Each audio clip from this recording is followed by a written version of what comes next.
Esse é o Ancapso e nós vamos falar agora sobre a situação econômica na China, que parece que teve uma deterioração significativa nos últimos meses com a falência do Jiangrong Trust, que é um banco de investimento chinês que era muito usado pelas pessoas lá na China, pelo pessoal da classe média, e o banco decretou falência. A culpa disso é porque a empresa mãe dele também decretou falência no passado, e agora esse banco também decretou falência e a situação está catastrófica lá, porque muita gente sem dinheiro, tem grandes protestos em Pequim por conta dessa falência. A dúvida de todo mundo é se chegou no momento Lehman Brothers lá da China, né? Ou seja, se a China vai embarcar numa situação financeira complicada.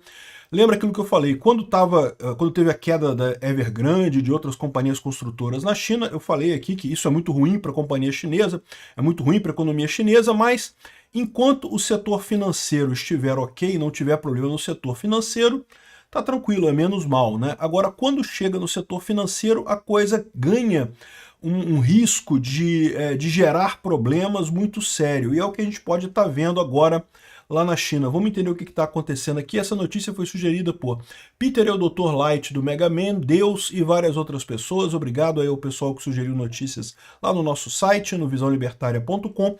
E obrigado a você que está assistindo o nosso vídeo. Se você gosta do nosso conteúdo, por favor, deixe o seu like, se inscreva aqui no canal, né?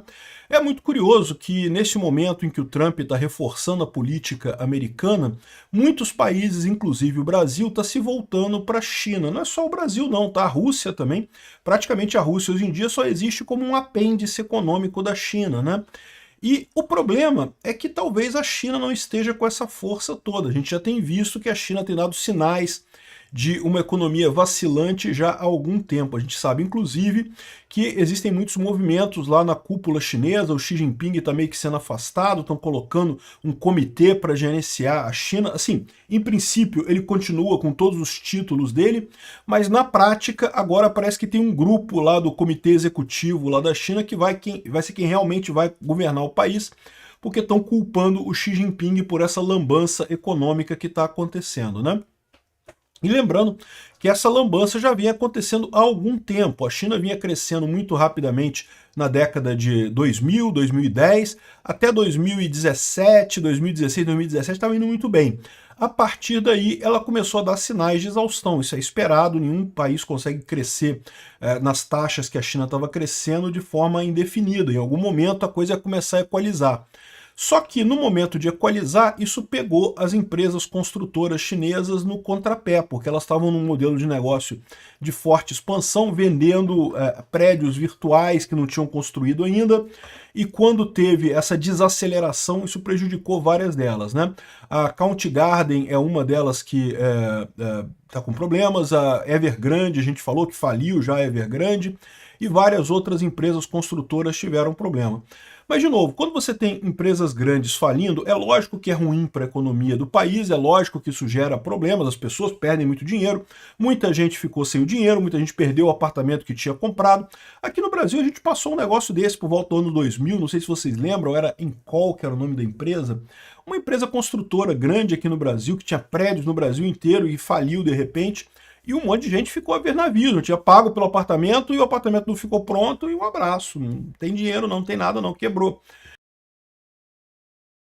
Enfim, é uma tragédia sempre uma empresa quebrar, mas isso é muito diferente de uma quebra sistêmica no mercado financeiro. Por quê? Porque as empresas que estão, digamos, lidam com coisas normais, vamos colocar assim, elas não têm o fator multiplicador que tem o setor financeiro. Quando você começa a ter quebra de banco, aí a coisa fica muito mais complicada, porque os bancos são todos ligados uns aos outros. Então, quando um banco quebra, você pode ter quebra em cadeia de outros bancos, você pode ter quebra de várias empresas, porque a empresa está com dinheiro no banco, o banco quebrou, aquela empresa não tem como tirar o dinheiro do banco. Então, é o que eu falei naquela época, que enquanto for a quebra das empresas de construção, é ruim para a China, sempre é ruim, mas não deve ser nenhuma catástrofe, né? E parece que a gente pode estar chegando agora no fator catástrofe. Já há alguns anos atrás, 2023, começou a ter quebra de empresas financeiras, né?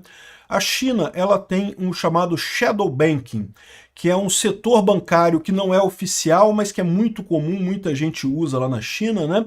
E é reconhecido pelo governo. Particularmente, essa empresa, a Zhangrong International Trust, ela é um shadow bank que é de pessoas do governo. Então ela tem uma certa... Por isso que era o maior, um dos maiores desses shadows banks da China, um dos maiores que quebrou agora. Mas veja, já tinha algum tempo, a gente chegou a fazer vídeo sobre alguns bancos shadow quebrando. Esse é o problema de setor bancário. Começou com pequenos bancos que estavam apostando tudo nessas construtoras e as construtoras quebraram, os bancos ficaram sem dinheiro. Só que aí isso começa a ter contaminação, contaminação, contaminação.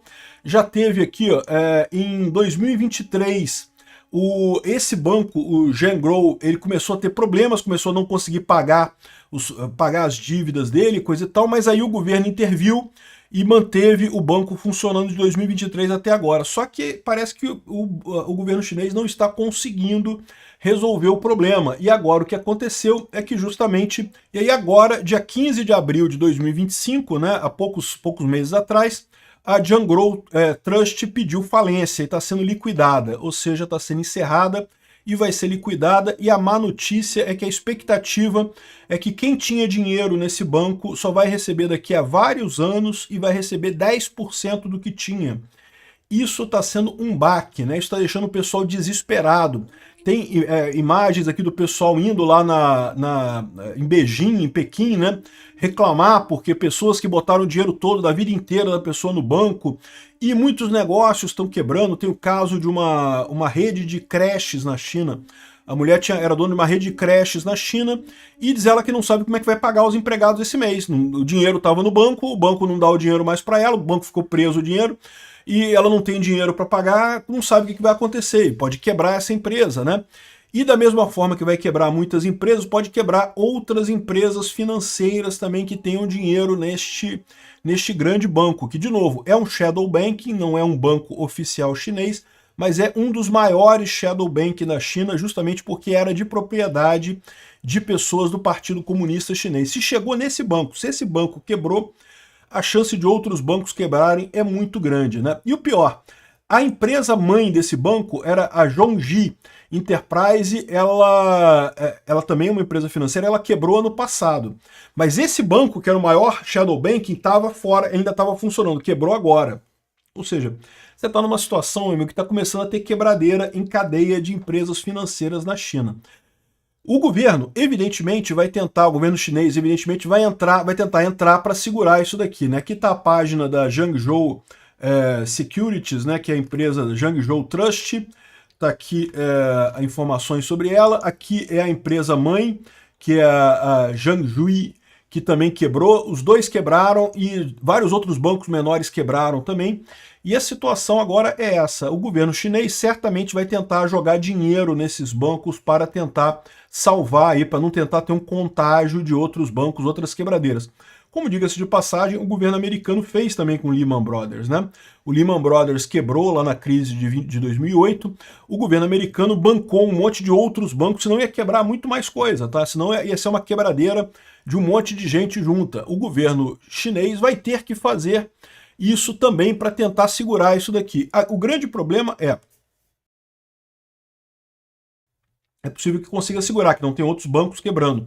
Mas isso deixou já no povo chinês uma marca muito ruim de pessimismo, né?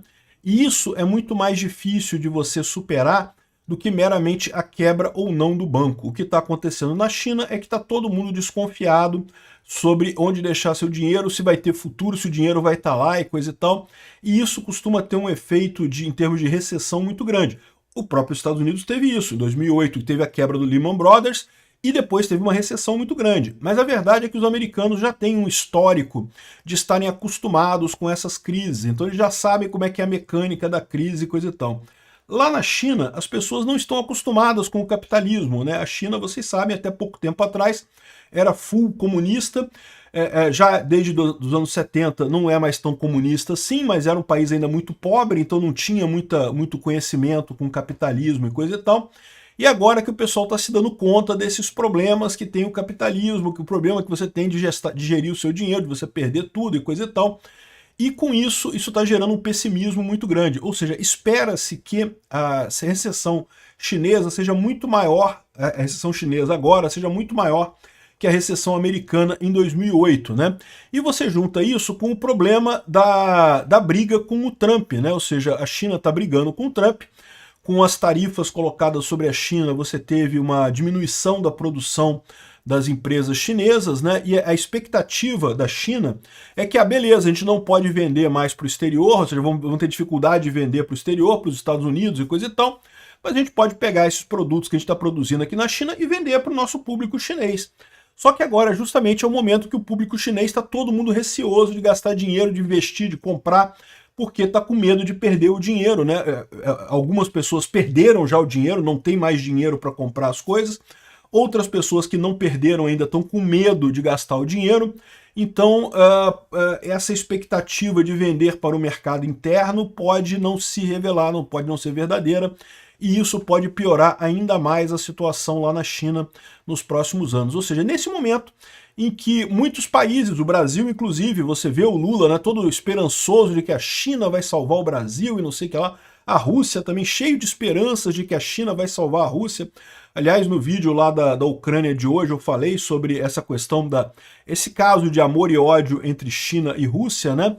A China não quer que a Rússia perca a guerra, porque para a China está muito bom. Se tem alguém que ganhou com essa guerra da Rússia com a Ucrânia, foi a China. A Rússia era um grande adversário econômico e militar da China. Hoje em dia a Rússia é basicamente um apêndice da China, uma Coreia do Norte do Oeste, né? Uma Coreia do Norte 2 ali, a Rússia, porque depende totalmente da China, está totalmente destruída do ponto de vista militar e depende da China, e existem planos da China de recuperar os territórios ali de Vladivostok que já foram da China no passado, né? Então, eu falei lá no meu vídeo sobre a Ucrânia, sobre essas intenções da China, vou deixar o link aqui na descrição desse vídeo, só que é o que eu falo para vocês, embora tenham esses países todos tentando confiar na China, né, o Brasil, a Rússia e outros países que estão amarrando o bode nesse poste, né? Esse poste pode não durar muito tempo. A economia chinesa não está tão boa assim não, né? É engraçado, porque o Lula foi também querendo que o Xi Jinping ensinasse para ele como é que faz para censurar a internet, né?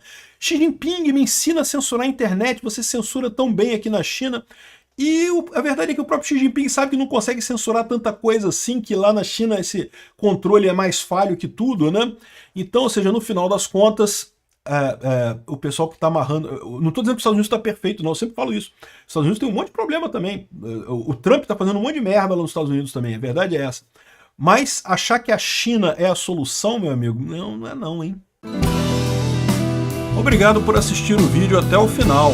Além de curtir, compartilhar e se inscrever no canal, considere se tornar patrocinador com valores a partir de R$ 1,99. Clique no botão Seja Membro abaixo para saber as condições e vantagens de patrocinar o canal. Mais informações sobre o nosso projeto, visite nossos sites indicados na tela.